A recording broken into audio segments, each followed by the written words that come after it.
लागतात, तसं भारताचं भारतीयत्व अनेक भागातून कमी करण्याचा प्रयत्न यशस्वी होतोय. म्हणून भारताला वाचवण्यासाठी एकच लसीकरण आहे, ते म्हणजे हिंदुत्व. आणि ते हिंदुत्व 18 पगार जातीचं, 12 बलुतेदारांचं. जाती पाती वर्ण भाषा प्रांत पक्ष नाही. आईच्या गर्भातून येताना कोणी जातीचे दाखले आणले नाहीयेत किंवा राजकीय पक्षाचा बॅनर घेऊन जन्माला आले नाहीयेत. बापाचं रक्त, आपल्या पवित्र पितृदेवतांचं रक्त आपल्या धमन्यांमध्ये वाहत आहे. पक्षाची चिन्ह आपल्या चित्तात वाहत नाहीयेत. आपल्या हृदयामध्ये परब्रह्म परमेश्वराचा वास आहे. आपण सगळे शैव शाक्त स्मार्त गणपत्य लिंगायत सर्व आपण एकच आहोत. आपला मूळ पिंड हा सनातनी आहे. नाथ संप्रदायी आहोत आपण. सिंधू पर्यंत हा यस्य भारत भूमिका, ज्याची केवळ जन्मभूमी भारत आहे तो भारतीय नाही. दाऊद शकील इथे जन्मले म्हणून ते भारतीय होणार नाहीयेत. ते भारताविरुद्ध षडयंत्रामध्ये सहभागी असलेले हरामखोर जिहादी अतिरेकी राहिला भारतात असले तरी ते भारतीय नाहीत. सावरकरांच्या व्याख्येप्रमाणे, महाराजांचा सावरकरांवर चांगला अभ्यास आहे, सावरकरांच्या व्याख्येप्रमाणे ज्याची जन्मभूमी नुसती चालणार नाही, तो ज्याची पितृभूमी आणि पुण्यभूमी भारत आहे तो भारतीय आहे, तो हिंदू आहे. आपण सगळ्यांनी दरवर्षी हा लसीकरणाचा कार्यक्रम खूप उत्तम पद्धतीने चालवला आहे. मला खूप आनंद वाटतो आपल्या सगळ्या आयोजकांचं, आपल्या सगळ्या बेळगाव जिल्ह्यातल्या धर्मनिष्ठ छत्रपती शिवप्रभूंच्या सेवकांचं, की बेळगाव जिल्ह्यामध्ये हिंदुत्वाचं आणि त्यात पण खानापूरमध्ये हिंदुत्वाचं प्रमाण, ऑक्सिजन लेवल पूर्ण आहे. त्याच्यामुळे इथे अशुद्धीचा शक्यता कमी आहे. बाळाला पोलिओ झाला नाही म्हणून लस द्यायची नाही असा मूर्खपणा करता येणार नाही. पोलिओ होण्याच्या आधीच लसीकरण, धर्महानी राष्ट्रहानी होण्याच्या आधीच हिंदुत्वाचं लसीकरण करणं हे भारतीयांचं कर्तव्य आहे. प्रत्येक आईचा गर्भ जिजाऊचाच असला पाहिजे, शंभू महादेवाचाच असला पाहिजे. अलबती गलबती संतती जन्माला घालून चौकात गुटक्याच्या पिचकाऱ्या मारणारे रांडा भडवे जन्माला घालण्यासाठी, आपलं शारीरिक सुख आपल्याला घेण्यासाठी आपला गर्भ नाही, आपल्या पितृदेवतांचं रक्त नाही. निश्चित डिझाईन केलेल्या शिंप्याकडून कपडे शिवून घेता, ते कुठचेही ओंगळ कपडे ओबडधोबड बुजगावण्याचे आणत नाही. ते आपण आपल्या देहयष्टीला, आपल्या चेहऱ्याला, आपल्या चित्ताला, समाजाला शोभतील, आवडतील आणि आपलं व्यक्तिमत्व भारदस्त रुबाबदार दिसेल असे शिवून घेतो. मग शूद्र वस्त्राच्या साठी वासांसी जीर्णानी यथाविहाय, नश्वर होणाऱ्या देहाला सजवण्यासाठी आपण शिंप्याकडून निर्जीव वस्त्र शिवून घेतो. आणि राष्ट्र जिवंत ठेवणारा जिवंत समाज जन्माला घालताना जर आपण त्या समाजाला डिझाईन करून निश्चित ठरवून की माझ्या गर्भात कुठची संतती जन्माला घालायची आहे याचा जर निश्चय केला नाही तर अलबती गलबती जन्माला येतील, कोलीकुत्री जन्माला येतील. आणि मग सिंध पंजाब बंगाल सारखा पाकिस्तान होईल, पूर्व बंगाल सारखा बांगलादेश होईल, काश्मीरची विपन्न अवस्था होईल, भीषण परिस्थिती निर्माण होईल, ईशान्य भारतामध्ये बाटवाबाटवी चालू होऊन धर्मांतरण होईल. कारण पितृदेवतांच्या रक्ताविषयी आत्मभान, आत्मसन्मान, मी कुठच्या कुळाचा आहे, कुठच्या वंशाचा आहे, कुठच्या गर्भाचा आहे, माझ्या पितृदेवतांचं रक्त कुठचं आहे याची जाणीव नसलेला समाज बाटायला तयार होतो अंधश्रद्धेने. कुठची श्रद्धा नाही, कुठच्या हातचालाक्यांनी बाटलेला समाज सगळ्यात मूर्ख समाज आहे. आणि बारगे आजकाल वेटागन सिटीचे तळवे चाटायला लागले आणि अरबानी तिथून लात मारायची आणि इथून यांनी ढुंगणवर करून पश्चिमेला नमाज पडायची, अशा मूर्ख बारग्यांची ही संतती भारताचं पाकिस्तान करायला निघाली आहे. आणि म्हणून ह्या हरामखोर बाटलेल्या जिहादी अतिरेक्यांच्या विरुद्ध 18 पगार जातीचा हिंदू समाज एकत्र यावा. तो राजसत्तेवरती असावा. राजसत्ता हिंदू समाजावर नसावी. हिंदू समाजाची राजसत्ता, धर्माधिष्ठित राज्यव्यवस्था निर्माण करणं, धर्माधिष्ठित राज्यव्यवस्था, राज्यव्यवस्थेच्या पायाखाली तुडवला जाणारा रखेलीसारखा हिंदू समाज आपल्याला नको आहे. जो काँग्रेसच्या काळात भीषण विपन्न अवस्था आपण भोगल्या आहेत. ईशान्य भारत, सावरकर स्वातंत्र्य झाल्यानंतर सावरकर सांगत होते ईशान्य भारत वाचवा. ईशान्य भारत आपली देवभूमी आहे. तिथे महाभारतातले रामायणातले अनेक प्रसंग घडलेले आहेत. पण नेहरू नावाच्या नेभळट नेतृत्वाने आणि काँग्रेस नावाच्या इंग्रजांच्या अनावरस औलादीने त्या ईशान्य भारताचं धर्मांतरण होऊ दिलं. स्वातंत्र्यानंतर ख्रिश्चन पळून गेले होते, ते पळाले, आमचा अपमान होईल, आमच्या भारताचं स्वातंत्र्य आम्ही असा अत्याचार करणार नाही, तुम्ही या आणि तुमचं पुन्हा धर्मांतरणाचं कार्य चालू करा असा नेहरूंनी निरोप देऊन त्यांना सगळ्यांना पुन्हा बोलवलं. आणि मग त्यांना कळलं की अरे हिंदूंना स्वातंत्र्य मिळालं नाही, हिंदू नवीन पारतंत्र्यात आलेले आहेत. इंग्रजांचं पारतंत्र्य गेलं पण इंग्रज आलेल्या वैचारिकदृष्ट्या बाटलेल्या लोकांचं पुन्हा आपल्याकडे आलेलं आहे. डिस्कवरी ऑफ इंडिया नावाचं नेहरूचं आत्मचरित्र आहे, डिस्कवरी ऑफ इंडिया. त्याच्यात नेहरूने लिहिलं होतं, जवाहरलाल नेहरू ज्याला म्हणतो ना, पंडित जवाहरलाल नेहरू वगैरे सगळं थोतांड आहे. आपल्यावर डाव्या विचारसरणीच्या आणि ख्रिश्चन विचारसरणीने लादलेलं ते त्यांच्या दलालांचं नेतृत्व आहे. भारताचं स्वातंत्र्य जर खऱ्या अर्थाने अंतर्बाह्य चित्ताने शुद्ध झालेल्या हिंदुत्ववाद्यांच्या हातात गेलं असतं तर छत्रपती शिवाजी महाराज आणि संभाजी महाराज राष्ट्रपुरुष असते. महाराणा प्रताप, गुरु गोविंद सिंहजी महाराज, बसवेश्वर, चन्नम्मा राणी यांचा इतिहास शिकवला गेला असता. अकबर बाकबराची अनवरस औलाद, वैचारिक अनवरस औलाद जन्माला घातली गेली नसती. आणि मग ही डावी विचारसरणी, इस्लामीकरण. भारताचा पहिला शिक्षा मंत्री कोण होता? मौलाना अबुल कलाम. तो इतका हरामखोर की त्याने पाकिस्तान झाल्यानंतर सगळ्यात मोठा टाहो फोडला, आक्रोश केला की ज्या मुसलमानांनी पाकिस्तान घेऊन भारताचं विभाजन केलंय ते हरामखोर आहेत, असं तो मौलाना अबुल कलाम म्हणायचा. त्याच्या मागचं कारण काय होतं? तो म्हणतो की 50 वर्ष अजून जर हे पाकिस्तानात गेलेले मुसलमान भारतात राहिले असते तर आपण लवकरात लवकर भारताचा पूर्ण पाकिस्तान केला असता. भारताचा पूर्ण पाकिस्तान करण्याची राक्षसी स्वप्न बघणारा, भारताचा पहिला शिक्षा मंत्री करणारी नेहरूंचं काँग्रेस सरकार 70 वर्ष भारताच्या धर्मांतरणासाठी, पण 56 देश इस्लामिक करणारे, 150 देश ख्रिश्चन करणारे, डच, फ्रेंच, पोर्तुगीज, इंग्रज, अरब, तुर्क, हबशी सगळे केवळ आपल्या पूर्वजांच्या प्रचंड कडवट धर्मनिष्ठेमुळे हा भारत पूर्णतः बाटवू शकले नाहीत. काही लोभी, स्वार्थी आणि भित्रे, काही हरामखोर गद्दार बाटले आणि त्या बाटलेल्या बाडग्यांनी स्वतःची गद्दारी लपवण्यासाठी इस्लामच्या नावाने बांग द्यायला सुरुवात केली. अरबस्तानात, तुर्कस्तानात त्या बाटलेल्यांना कुत्रा सुद्धा विचारत नाही. तिथे ड्रायव्हर म्हणून सुद्धा, हजाम म्हणून सुद्धा त्यांना ठेवत नाहीत.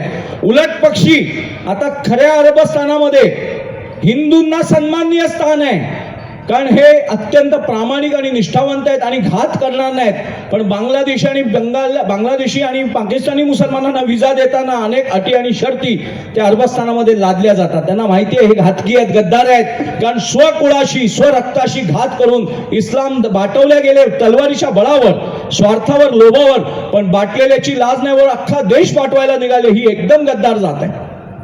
त्याच्यामुळे आपण सगळ्या हिंदूंनी कन्नड, मराठी, मारवाडी, तेलुगू, तमिळ, प्रादेशिक, जातीय, भाषिक किंवा राजनैतिक दलांमधला भेदाभेद नष्ट करून धर्माधिष्ठित राज्य व्यवस्था, धर्माच्या अधीन असलेली राज्य व्यवस्था म्हणजे छत्रपती शिवप्रभू आणि धर्मनिष्ठ धर्मवीर छत्रपती श्री संभाजी महाराज, आणि राजकारणाच्या अधीन असलेला धर्म म्हणजे 70 वर्ष काँग्रेसची आपण भोगली आहेत, किंवा अनेक मुघलांच्या दरबारात हाजी करणारे हुजरे आपण बघितलेले आहेत. इतिहास आपण आता वाचू लागलोय. आता खरी इतिहासाची पुस्तकं, इतिहासाचं अवलोकन आपल्याला होऊ लागलेलं आहे. आता आपण इंग्रज आलेले आणि मुस्लिम आलेले हिंदू सोडून आता सनातनी, वैदिक, अवैदिक, द्रविड, आर्य भाषा, प्रांत सोडून सत्सद विवेक संपन्न हिंदू या भारतामध्ये जागा झाला असल्यामुळे आता अभारतीयांचं, भारत विरोधी षडयंत्र करणारे आता वेगळ्या वेगळ्या पद्धतीने टाहो फोडतायत. लाखो मुलींचं केरला फाईल्स मध्ये आपण धर्मांतरण बघितलेलं आहे. त्या केरळ हायकोर्टाच्या जस्टिसने त्या केसमध्ये, हादिया केसमध्ये हे सांगितलं होतं की भारतामध्ये, भारतातल्या किशोरवयीन तरुण मुलींना भावनात्मक दृष्ट्या त्यांचं ब्लॅकमेलिंग करून, त्यांचे घाणेरडे व्हिडिओज बनवून मॉर्फिंग करून त्यांचं धर्मांतरण करणारी एक मोठी स्कॅम इकडे होतोय, मोठं षडयंत्र होत आहे. केरळचे तेव्हाचे मुख्यमंत्री असलेले डाव्या विचारसरणीच्या मुख्यमंत्र्यांनी दिल्लीमध्ये प्रेस कॉन्फरन्स घेऊन सांगितलं की काही वर्षांमध्ये केरळ इस्लामिक स्टेट होण्याची भीषण शक्यता आहे आणि केंद्र सरकारने त्याच्याकडे लक्ष दिलं पाहिजे. हे कम्युनिस्ट विचारसरणीचा असलेला मुख्यमंत्री दिल्लीमध्ये जाऊन टाहो फोडत होता. आणि आज जेव्हा 2014 पासून हिंदूंना आपल्या भारताचं भारतीयत्व टिकवण्याचं आत्मभान जागृत झाल्यामुळे, हिंदू मतदार आपल्या मताचा सदुपयोग करू लागल्यामुळे, तो धाब्यावर विकणं, जातीपातीमध्ये मत विकणं, इमोशनल ब्लॅकमेलिंग होणं हे सगळं त्यागल्यामुळे, हिंदू झाल्यामुळे भारतामध्ये शत्रूंना एक मोठी समस्या उभी राहिली आहे. आणि म्हणतात नाना तऱ्हेने भारतीय हिंदुत्ववादी नेत्यांना अपकीर्ती करणं, बदनामी करणं, असं नेरेटिव्ह सेट करणं, चुकीचे नेरेटिव्ह सेट करणं, अशा अनेक षडयंत्राच्या भूमिका बजावू लागलेल्या. म्हणून आपण सगळ्यांनी आज कर्नाटकमध्ये आपलं हिंदुत्ववाद्यांचं राजसत्ता नसली की काय परिणाम होतात. आज लगेचच्या लगेच त्या हिजाबवरची बंदी उठलेली आहे. जरी GR निघाला नसेल तर उजळ माथ्याने विनोद केले जातात की बस प्रवास फुकट मिळण्यासाठी हिंदूंचे पुरुष सुद्धा बुरखे घालून बसमध्ये चढतायत. इतके आपण लाचार आहोत का? इतकी आपली खिल्ली उडवण्या एवढा आपला समाज असंवेदनशील आहे का? आणि हिंदूंच्या नावाने मागे सिद्धरामयाने वेड्यासारखी काहीतरी विधानं केलेली. आता ह्याची काय स्वतःचा जात धर्म काय नाही, हा स्वतः कुठे जिथे तळवे चाटून मुख्यमंत्रीपद मिळवायचं आणि मग टिंगल टवाळ्या उडवत राहायच्या. मागे अनेक विधानं, मी गोमांस खातो, तू गोमांस काय, तुझ्या आईचा मांस पण खाशील, इतका तू हलक्या दर्जाचा आहेस. नावाने सिद्धरामय्या आणि एकदम हरामखोर असा मुख्यमंत्री म्हणजे कर्नाटक राज्याचे सांस्कृतिक अपमान आहे.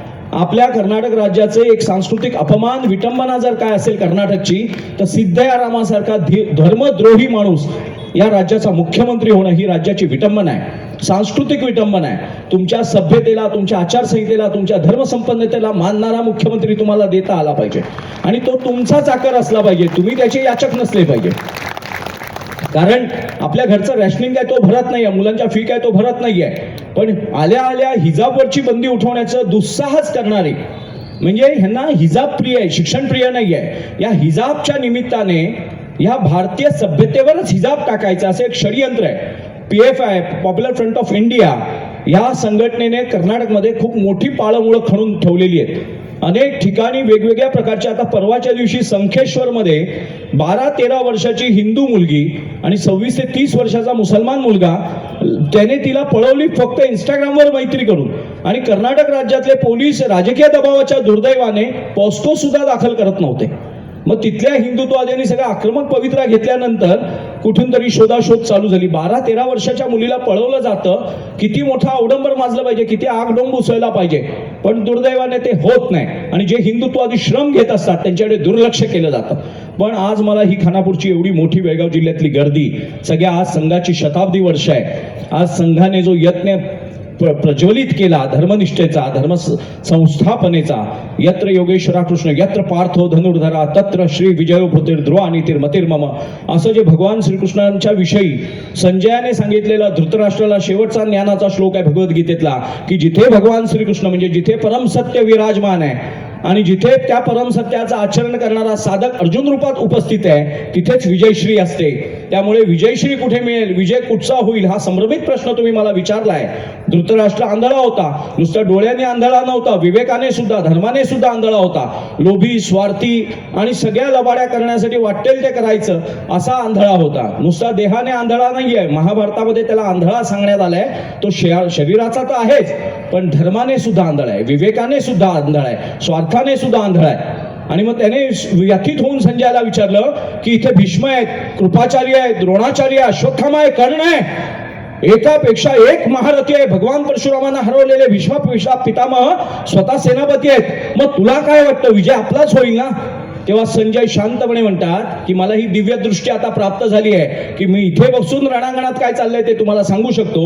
त्या दिव्य दृष्टीच्या छोट्या मोठ्या ज्ञानाने का सांगतो, तिथे तो जो परमपुरुष उभा आहे आणि त्या परमपुरुषाचं ज्ञान, तत्वज्ञान आचरणात आणणारा अत्यंत निष्ठावंत सेवक तिथे अर्जुनाच्या रूपात बसलाय. त्याचा श्लोक आहे, यत्र योगेश्वरा कृष्णो यत्र पार्थो धनुर्धरा तत्र श्री विजयो भूतिर ध्रुवा नीतिर मतिर्मम. जिथे भगवान श्रीकृष्ण स्वतः सारथ्य करतायत त्या रथाचं आणि त्यांच्या रथाच्या सारथ्यावर संशय न घेता, त्यांच्या आदेशाचा संशय न घेता आचरण करणारा धर्मनिष्ठ, गुरुनिष्ठ, देवनिष्ठ जिथे बसलाय अर्जुन धनुर्धर, तिथे विजय होणार आहे. मग भारताचं काय आहे? भारताने, भारतीयांनी अनंत खून, ग्रीक, पोर्तुगीज, डच, फ्रेंच, मोगल, तुर्क, हबशी अशा सगळ्या नीच दरोडेखोर जातींचे अत्यंत अत्याचार भोगले.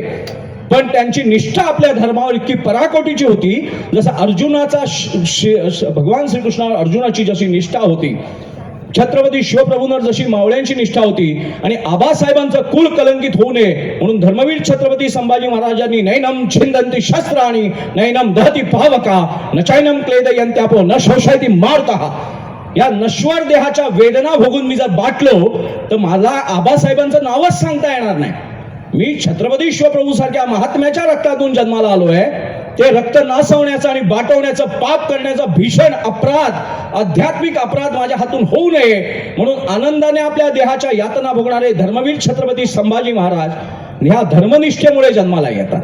आणि ती धर्मनिष्ठा जागवणं त्या भारताचं भारतीयत्व टिकवणं हा आपल्या हिंदूंचा जन्मसिद्ध अधिकार आहे. तो कुठच्या राज्यघटनेने द्यायची गरज नाहीये. तो तुमच्या बापाच्या रक्ताने आणि आईच्या गर्भाने तुम्हाला दिलेला आहे की जर तुमचा भारत मारला जाणार असेल, भारताचा पाकिस्तान करण्याची षडयंत्र काही नीच लोक करत असतील, भारताचं इस्लामीकरण करण्यासाठी काही हरामखोर बाटलेले जिहादी अतिरेकी इथे प्रयत्न करणार असतील, तर त्यांच्या आईच्या गर्भात त्यांना उडवून द्या. पुतना दूध पाजायला नव्हती आली, पुतना विष पाजायला आली होती. पुतनाला मारावीच लागेल. अफजल खान हृदय परिवर्तन करण्यासाठी, आध्यात्मिक चिंतन करण्यासाठी आला नव्हता, त्याला मारावाच लागेल. हापशांच्या उकिरड्यावर, अरबांच्या उकिरड्यावर, तुर्कांच्या उकिरड्यावर बाटलेले हरामखोर बाडगे भारताचं इस्लामीकरण करणार. अहो, पवारने बाटलेली बाडग्यांची ख्रिश्चन पिल्लावर या भारताचं ख्रिस्तीकरण करणार. आणि हा मूळ भारतीय वंशाचा धर्मपुरुष स्वस्थ बसेल? अशक्य आहे. आम्ही काय मेलेल्या आईचं दूध प्यायलो नाहीये. आमच्या आया जिवंत आहेत. प्रत्येक आईचा गर्भ भ्रमिष्ठ संभ्रमित झाला असेल, पण तो आत्मभान जागृत झाल्याबरोबर तो जिजाऊचा आहे, तो चन्नम्माचा आहे, तो सावित्रीचा आहे, तो सईबाई साहेबांचा आहे, तो अहिल्याचा आहे. अलबती गलबती तो सीतेचा आहे. तो अलबती गलबती आमच्याकडे संततीच नाही. कोमामध्ये गेलेला पेशंट जसा स्वतःची देहवृत्ती विसरून तो भीषण अवस्थेमध्ये असतो, तसा फक्त हिंदू समाज संभ्रमित अवस्थेत गेला होता. तरी तो मध्ये मध्ये उठतोय, मध्ये मध्ये झोपतोय. म्हणून पुन्हा पुन्हा ह्या शुद्धीकरणाच्या सभा आणि प्रक्रिया घ्याव्या लागतात. हे शुद्धीकरण आहे, तो झोपूच नाहीये, तो जागताच असला पाहिजे. तो देहाने झोपला तर चालेल, पण ध्येयाने झोपलेला चालणार नाही. तो चित्ताने झोपता कामा नये, संघर्षाने झोपता कामा नये, पुरुषार्थाने झोपता कामा नये. आम्हाला लिंगाचे पुरुष नको आहेत, आत्मलिंगात जागृत झालेले परमपुरुष हवेत. पुरुष जर लिंगाने मोजायचा असेल तर रस्त्यावरच्या कुत्र्यांना परमपुरुष म्हणावं लागेल, कारण त्यांना लग्न लागत नाही, कपडे लागत नाही, लॉजिंग बोर्डिंग काहीच लागत नाही. जो तमाशा दाखवायचा रस्त्यावर दाखवतात. लिंगाने पुरुषाची व्याख्या होत नाही. तो आणि नर आणि नारीचा लैंगिक भेद आहे. पुरुषार्थ ज्याने धारण केला, परमार्थ जाणून पुरुषार्थ धारण करून स्वकर्म स्वधर्म जागृत झालेला पुरुष शब्दशः भावार्थासहित पुरुष असतो. जिजाऊ आईसाहेबांच्या गर्भात पुरुषार्थ जागा झाला होता. झाशीच्या राणीच्या चित्तात पुरुषार्थ जागा झाला होता. सईबाई साहेब आजारी असताना छत्रपती शिवाजी महाराजांना सांगतात की भावनात्मक होऊन नश्वर शरीराच्या मागे राहून माझी चिंता वाहण्याची गरज नाहीये. लाखो सई विधवा होण्याच्या मार्गावर आहेत, लाखो सई यवनांची रखेल होण्याच्या मार्गावर आहेत. तो अफजुल्ला मारा. आणि सईबाई साहेब देह सोडल्याची बातमी आल्यानंतर सुद्धा शिवाजी महाराज व्यथित झाले, हळहळले, पण बाईल्यासारखे पळत नाही सुटले. ते बोले सईचा शब्द मला खरा करायचा आहे, जिजाऊचा संकल्प मला खरा करायचा आहे, अफजुल्ला मारायचा आहे. आणि अफजल खानाची भेट वगैरे त्यांनी पहिला वार केला, खरंय वार त्यांनीच पहिला केला हे सत्य आहे. पण त्यांनी जर वार नसता केला तर शिवाजी महाराजांची काय भांडणं चौकातली गल्लीतली बोळातली नव्हती. तू नाही तर मी नाही, तुझ्या गल्लीत तू माझ्या गल्लीत मी. तो राष्ट्रीय लढा होता, तो धार्मिक लढा होता.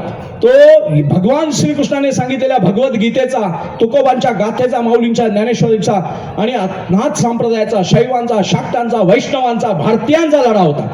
अफजल खानाने काही केलं नसतं तरी छत्रपतींनी त्याला मारलाच असता. तुळजाभवानी फोडणाऱ्याला, तुळजाभवानीचं देऊळ विध्वंस करणाऱ्याला, आमची तीर्थक्षेत्र, आमचा धर्म बाटवण्याचा षडयंत्र करणारा अफजल खान इथून जाऊच शकला नसता. त्याच्यामुळे संविधान वगैरे सगळ्याचा सन्मान करा, पण संविधान केव्हा? जेव्हा तुम्ही टिकाल तेव्हा संविधान. तुमच्या अस्तित्वावर संविधान आहे, नाही तर इथे शरिया कायदा लागू होईल. ज्या भारताचा काल भारत होता, आज पाकिस्तान झालाय, त्या भारत भूमीच्या एका तुकड्यावर शरिया, संविधान कुठे आहे? तिथे शरिया आहे. बामियान भगवान बुद्धाची राजधानी, गांधार शकुनी जिथला नरेश, गांधारी तिकडची, ते बामियान भगवान बुद्धाच्या एवढ्या 2500 वर्ष जुन्या प्राचीन मूर्त्या तोफा लावून फोडल्या. कारण तिथे संविधान नव्हतं, तिथे कुराण होतं, शरिया होतं. बुत परस्ती तिथे काफिरांची आहे, ती मारून टाका. तिथे बाटलेले मुसलमान आज तिकडच्याच मूर्ती, आपल्या पूर्वजांच्या मूर्ती तोडतायत. या अशा फितूर गद्दार जातीशी लढायचं असेल तर शास्त्र नंतर चालेल. तक्षशिला आणि नालंदा तो जाळता आली, पण इथले गड किल्ले जाळता आले नाहीत, तिथे मरावं लागलं येऊ. म्हणून शस्त्रेण रक्षिते राष्ट्र, राष्ट्रचिंता प्रवर्तते. शस्त्र आणि शास्त्र एकत्र चाललं पाहिजे. शस्त्रावरती शास्त्राचा संस्कार असला पाहिजे. पण जर अर्जुन रणांगणात लढलाच नसता तर भगवद्गीता नपुंसक झाली असती. भगवद्गीता पूजनीय आहे, आचरणीय आहे, रोम रोमात भिनवण्यासारखी आहे. कारण त्या भगवद्गीतेच्या उपदेशाने संभ्रमित झालेला अर्जुन पुरुष झाला आणि त्याने पुरुषार्थ केला. ती जर भगवान श्रीकृष्णाने कुठे गिरिकंदरात नेऊन डोंगर दऱ्यात सांगून गुहेत बसून हे सगळं नश्वर आहे रे राज्य, पद्मासन घालून बस आणि मी तुला मंत्र सांगतो आणि तू मोक्षाला जा, असं जर म्हटलं असतं तर ती भगवद्गीता जाळण्याच्या सुद्धा कामात आली नसती. ती आचरणाच्या पूजनाच्या कामात येते. देव्हाऱ्यातली पहिली आराध्य उपास्य देवता आहे भगवद्गीता. कारण तिथे असुरांचा नाश आहे, दुष्टांचं निर्दालन आहे. भीष्म पितामह किती थोर आहेत, किती श्रेष्ठ आहेत, पण अधर्माच्या बाजूला उभे राहिले आहेत. आमचे स्वकीय हिंदू जर देशद्रोही वाचवण्यासाठी ममता बॅनर्जी सारखे बांगलादेशांना रॅशनिंग कार्ड देत असतील, आधार कार्ड करून देत असतील, तर ते नामधारी हिंदू धर्मद्रोही आहेत. ते भीष्म, द्रोणाचार्य, कृपाचार्य, अश्वत्थामा करण्यासारखे धार्मिक पुरुष सुद्धा रणांगणात मारले गेले, कारण अधर्माच्या बाजूने उभे राहिले. त्याच्यामुळे काँग्रेसमध्ये असलेला, राष्ट्रवादीत असलेला, ह्याच्यात असलेला, त्याच्यात असलेला, आम्हाला तुमच्या राजकीय पक्षांच्या वाणांची काही गरज नाही आहे. राजकीय पक्ष ह्या पायातल्या वाणा आहेत, त्या वाणा घराच्या बाहेर काढायच्या असतात. पण गाभाऱ्यात जाताना चित्तशुद्ध पितृदेवतांचं पावित्र्य घेऊन जायचं असतं. राजकीय पक्ष या वाणा आहेत, पण धर्म आमच्या पितृदेवतांच्या धमन्यांमध्ये धावत असलेलं रक्त म्हणजे आमचा धर्म आहे. आमच्या हृदयाचं प्रत्येक स्पंदन, आमचं आचरण, आमचं चित्त, आम्ही प्रत्येक परस्त्रीकडे बघताना आईच्या नात्याने, माईच्या नात्याने, ताईच्या नात्याने बघतो, रखेलीच्या नात्याने बघत नाही. कारण आमच्यावर हिंदू धर्माचा संस्कार आहे. परस्त्री माते समान हे फक्त हिंदूच बोलू शकतो. दुसरीकडे परस्त्री ही लूट आहे. सावत्र बहीण तुमची रखेल होऊ शकते. मला एमपीडीआय लागला होता, महाराष्ट्र प्रिव्हेन्शन डिटेन्शन ऍक्ट. मला काँग्रेस सरकारने जेलमध्ये ठेवलं होतं. ते एक आलतू फालतू मौलवी मला भेटला. मग मी त्याला मजेत विचारायला लागलो चिंतन करताना. बोले नाही मी असं तसं बरंच झालं. कुराण वगैरे केव्हा आलं, त्यांच्यामध्ये काय सूत्र आहे, कुराणचं, इस्लामचं मुख्य गाभा लक्षात घ्या. इस्लाम काय म्हणतो की मुसले इमान कोण आहे? मुसले इमान तोच आहे जे एकमेव अल्लाला वेगळ्या नावाने, वेगळ्या स्वरूपात, आपण कसं आहे ब्रह्मतत्वाला रामरूपात पाहू शकतो, कृष्ण रूपात पाहू शकतो, बुद्ध रूपात पाहू शकतो, बसवेश्वराच्या आत्मलिंगात पाहू शकतो. यत्र तत्र सर्वत्र जई स्थळी काष्टी पाषाणी, वाटेल त्या रूपात, वृक्षाच्या रूपात, पक्षाच्या रूपात, प्राण्याच्या रूपात, गायीच्या रूपात, बैलाच्या रूपात सुद्धा आम्ही ईश्वरच पाहतो. कारण सगळ्यांच्या मोबाईलची रेंज एकच आहे. मोबाईल वेगवेगळे आहेत, नंबर वेगवेगळे आहेत, रेंज एकच आहे. तसं मूळ आत्मतत्व ईश्वर एकच आहे. एकोहम बहुश्यामी, मीच विविध रूपाने नटलोय, विविधतेत पण मीच आहे आणि माझ्यामध्येच विविधता आहे, हे सांगणारं ब्रह्मतत्व प्रथम सत्य भारतीयांनी जाणलं. पण मूर्खांचा अरबस्थानात, वाळवंटात, दुष्काळी भागात जन्माला आलेला, दुष्काळी आध्यात्मिक नसलेला रॉबर लोकांचा प्लॅन काय सांगतो? एकमेव अल्लाह. त्या अल्लाचा एकमेव मेसेंजर ऑफ अल्लाह जिब्राईल. त्या अल्लाने एकाच मूर्ख मेसेंजरला, जिब्राईलला मेसेज दिले, तो म्हणजे मोहम्मद. अल्लाने जिब्राईलला मोहम्मदच्या थ्रू जो धर्म सांगितला तो इस्लाम, आणि अल्लाने जिब्राईलच्या माध्यमातून या मोहम्मदाला ज्या इस्लामचं तत्वज्ञान सांगितलं ते कुराण, इस्लाम, मोहम्मद, जिब्राईल, अल्लाह. याच्या पलीकडे इस्लाम संपला. आणि ह्याच्या पलीकडे जर इस्लाम असेल तर ते सगळे काफिर आहेत, त्यांना मारून टाका, त्यांच्या स्त्रिया तुम्ही रखेली करा. हे ज्ञान धर्म असू शकतो काय? आपण युरोपातल्या, आफ्रिकेतल्या, एशियातल्या, रशियातल्या कुठच्या पण स्त्रीकडे बघताना सन्मानपूर्वक बघतो. कारण आपल्याकडे शिवांबरोबर पार्वती, रामाबरोबर सीता, विष्णूंबरोबर लक्ष्मी बसलेली आहे. आपण आपल्या स्त्रीला मातृशक्ती रूपात पुजतो, वासनेच्या रूपात तिच्याकडे बघितलं जात नाही. तिची छाती कशी आहे, तिचा पाठचा भाग कसा आहे, मांड्या कशा आहेत, हे बघण्याचा घाणेरडा दृष्टिकोन विकसित केला अरबांनी, तुर्कांनी. त्यांच्याकडे स्त्री फक्त उपभोगाची आहे, वासनेची आहे. वासना पुरुषाची उपसायल्यानंतर क्षमवण्यासाठी पुरुष हल आहे, नांगर आहे, आणि स्त्री भूमी आहे. वाटेल तेव्हा त्याला नांगरता येतं, अशी राक्षसी धारणा ज्यांनी शिकवली ते भारतीयांवर आता अत्याचार करून भारताचं इस्लामीकरण करण्याची षडयंत्र करताय. आणि म्हणून आपण सगळ्यांनी रोम पेटून उठून महार, मांग, तेली, ढोर, चांबार, मराठा, ब्राह्मण, लिंगायत, कन्नड, मराठी, तामिळी काही नाही, आपण हिंदू झालो पाहिजे. या शरीराच्या हाताचा धर्म वेगळा आहे, पायाचा धर्म वेगळा आहे, या वाणीचा धर्म वेगळा आहे, कानांचा धर्म वेगळा आहे, नाकाचा धर्म वेगळा आहे, केसांचाही सौंदर्यासाठी थोडा धर्म वेगळा आहे, पण त्याचं हृदय सगळ्यांचं एकच आहे. तसा भारतीयांची भाषा वेगवेगळी असेल, गल्ली बोळातल्या राजकीय गरजा वेगवेगळ्या असतील, पण राष्ट्राच्या धर्माचं हृदय एकच आहे, ते म्हणजे हिंदुत्व, सनातन वैदिक हिंदू धर्म. मग तो द्रविडांचा असो, आर्यांचा असो, शैवांचा असो, शाक्तांचा असो, स्मार्तांचा असो, बुद्धांचा असो, जैनांचा असो, लिंगायतांचा असो, तो एकच आहे. आणि जर तुम्ही ह्यातली विविधतेतली एकता साधली नाहीत तर सिंध पंजाबमध्ये हिंदूंच्या मूर्खपणामुळे, हिंदूंच्या निशस्त्रीकरणामुळे, हिंदूंच्या बेसावध राहण्यामुळे हिंदूंवर जे भीषण अनन्वित अत्याचार होऊन त्या भारताचा पाकिस्तान झाला, त्याचप्रमाणे भारतामध्ये पुन्हा एक्सपेरिमेंट चालू आहेत, प्रयोग चालू आहेत. दिल्लीमध्ये आत्ता परवाच्या दिवशी झालेल्या बॉम्ब ब्लास्टमध्ये एकही अंगठाछाप कोण सापडला नाही, सगळे डॉक्टर, हायली क्वालिफाईड लोक सापडलेले आहेत. म्हणजे ह्यांच्या लोकांनी शिक्षण घेतलं, त्या म्हणजे पूर्वी राक्षस विद्या प्राप्त करण्यासाठी बसायचे आणि तोपर्यंत ते खूप छान साधनेत बसायचे आणि सिद्धी प्राप्त झाल्या झाल्या उपद्रव माजवायचे. तशी ही राक्षस मंडळी आहेत काही. त्यांना जिहादच्या रूपामध्ये ह्या भारताचं इस्लामीकरण, आज अरबांना भारताचं इस्लामीकरण नाही करायचं आहे.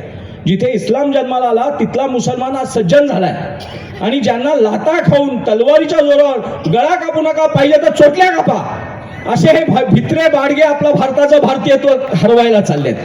जे आपले तुमचे माझे पूर्वज किती थोर असतील की आपण गळ्यावर आणि छातीवर लढलोय, घोडखिंडी लढवून पावनखिंडी केल्या, आपण जीवावर आलो म्हणून गळ्याचं खाली नाही नेलंय. ही सगळी भित्री पिलावळ आहे. ही काय पराक्रमी वगैरे काय नाही, झुंडशाहीने पराक्रम करायला जातात. पराक्रमी हे मुळातच नाही आहेत. पराक्रमी हिंदू आहेत, निशस्त्र होते, शास्त्र संपन्न होते, पराक्रमी सुद्धा होते, पण संताजी घोरपड्याने औरंगजेब नमाज पडतोय म्हणून सोडला, असे परोपकारी सुद्धा होते. तर यापुढे आपण सगळ्यांनी, आज मला तुम्ही इथे चांगल्या अत्यंत थोर कार्यात, खानापूरच्या शुद्धीकरणात, बेळगाव जिल्ह्याच्या शुद्धीकरणात आणि आजकाल social media, electronic media, print मीडियाच्या माध्यमातून आपण देशभर हे विचार घेऊन जातो. कुठचे खटले पडतील, काय परिणाम होतील याची पर्वा न करता एखादा आपण वाटेल त्या जीवाचा अर्थत्राण पारायण करून, जसं दत्त साधना करताना निरपेक्ष वृत्तीने शून्य अवस्थेत जाऊन अर्थत्राण पारायण करावं लागतं, मग ते स्मृतुगामी होतात. स्मृतुगामी होतात त्या स्मृतीमध्ये सुद्धा इतकी अर्थत्राणता असावी लागते की त्यांनी स्मरण मात्रेनं दत्त प्रकट झाले पाहिजे. पण ते स्मरण करण्याची क्षमता इतकी तीव्र लागते. स्मरण मात्रेनं, स्मृतुगामी म्हटलं की आपल्याला वाटतं मी पण स्मरण करतो, मला केव्हा भेटणार, पण तुमचं स्मरण इतक्या अर्थत्राण अवस्थेत गेलेलं नसतं की नामदेव महाराजांनी तू भाकरी खायला बसले वाळवंटात आणि कुत्रा भाकरी घेऊन पळाला. आजपर्यंत आपल्याला एवढा इतिहास माहिती आहे, आध्यात्मिक इतिहास. त्यात मग ते पांडुरंगा कोरडी भाकरी खाऊ नको, पोटात दुखेल म्हटले आणि तिथे पांडुरंग प्रकट झाले. म्हणजे काही आध्यात्मिक चिंतन असं सांगतं की पांडुरंगच त्यांची परीक्षा घ्यायला आलेले. पण माझ्या आध्यात्मिक चिंतनात मला असा प्रश्न उत्तर आलं की मुळात पांडुरंग नव्हते, तो खरोखरचाच कुत्रा होता रस्त्यावरचा. पण त्यातल्या आत्मतत्वाला, ह्यांच्या आत्मतत्वाने पांडुरंगाला आवाज दिल्यामुळे परब्रह्म परमेश्वराला कुत्र्याच्या जागी येऊन उभं राहावं लागलं. इतकी भक्ताची अर्थत्राण पारायणता असावी लागते.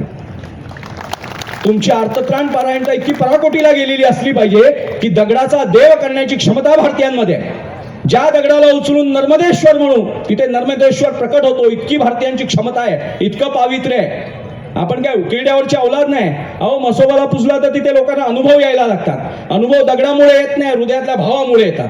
आणि त्या देवाच्या ठाई सिम कार्डमध्ये जशी रेंज खेचण्याची क्षमता असते, तशी त्या दगडामध्ये देव खेचण्याची क्षमता आपले साधू संत जागे करतात. म्हणून त्या मूर्त्यांमध्ये देवत्व येतं. आणि या गाढवांना ते जमलं नाही म्हणून बुत परस्ती, म्हणून बुत शिकन मूर्त्या फोडायच्या. जे करता येत नाही, विमान उडवता येत नाही तर विमानं फोडा, हायजॅक करा. बिल्डिंगी बांधता येत नाही, वर्ल्ड ट्रेड टॉवर फोडून टाका. 5 स्टार हॉटेल बांधता येत नाही, ताजमध्ये अजमल कसा गुंतवा, फक्त विध्वंसक. आणि या विध्वंसक शक्तीला एकच उपाय आहे, साप विषारी देश जननीचा ये घेऊ चावा, औचित गाठुनी ठकवुनी भुलुनी कसाही खेचावा. तर अफजल खानाला काका बोला, मामा बोला, आजोबा बोला, आला मिठीत की फाडून टाका. त्याच्याशी कुठच्याही बार्गेनिंग करू नका. नाही हे पटेल का, हे चालेल का, हे तत्वात बसताय का.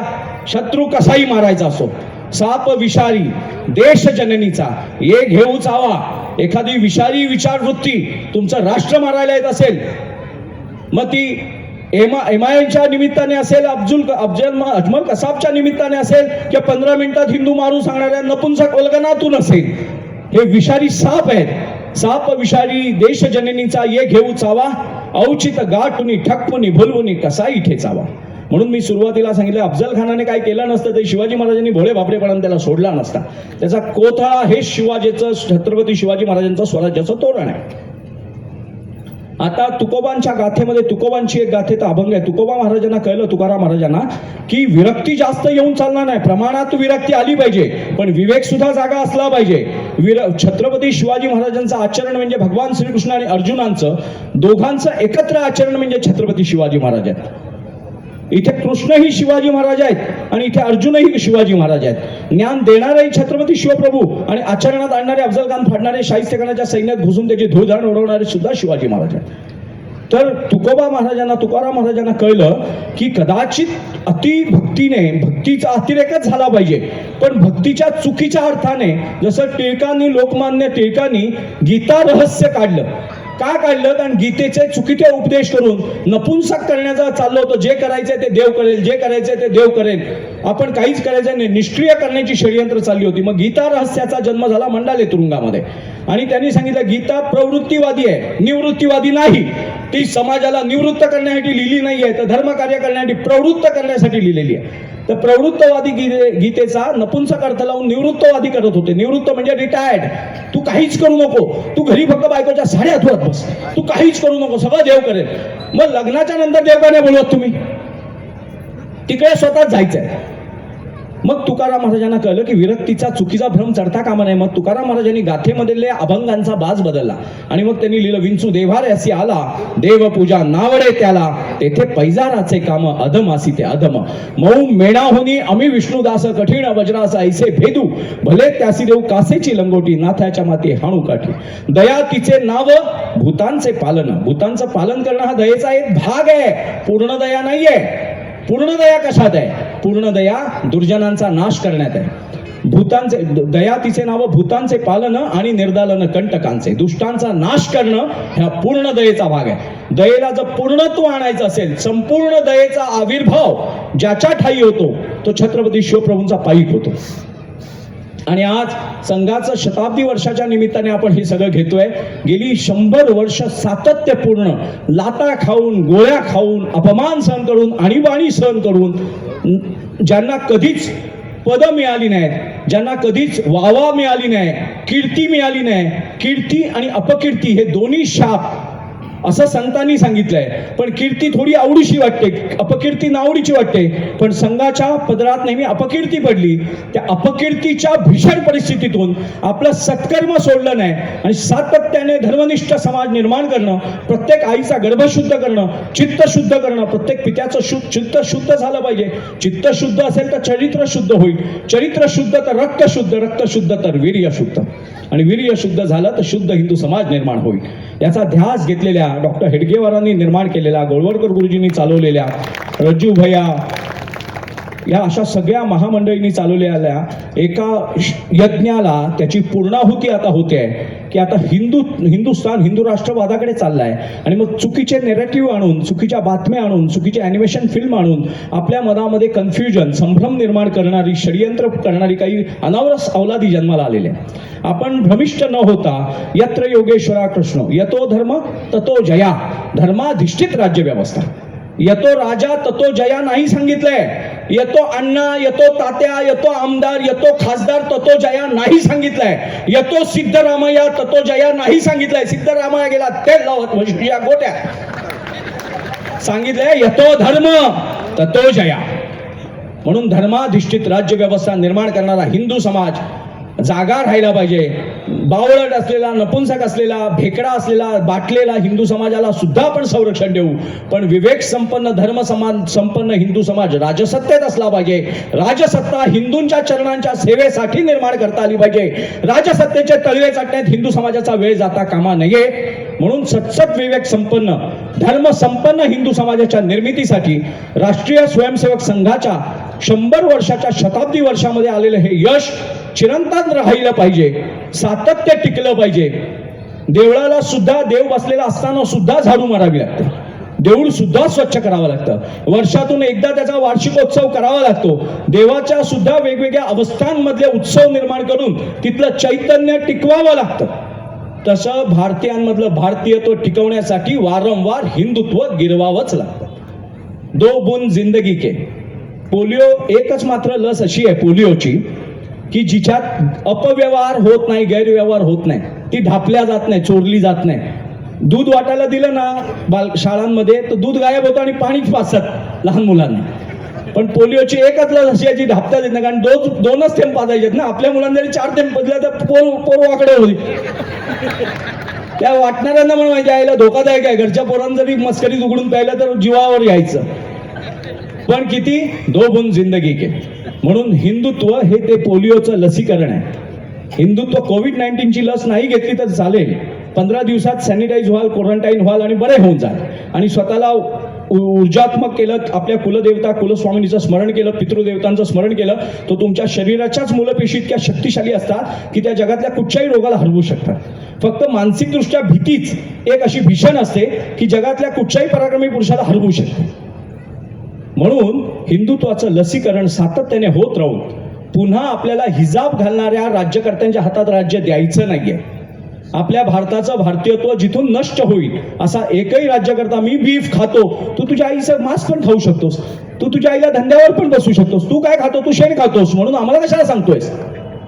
मागे तुमच्या राज्याचा सिद्धरामय्या मूर्ख मुख्यमंत्री बोलला होता, मी पण बीफ खातो. तू बीफ काय खाशील, तू आई पण खाशील तुझी.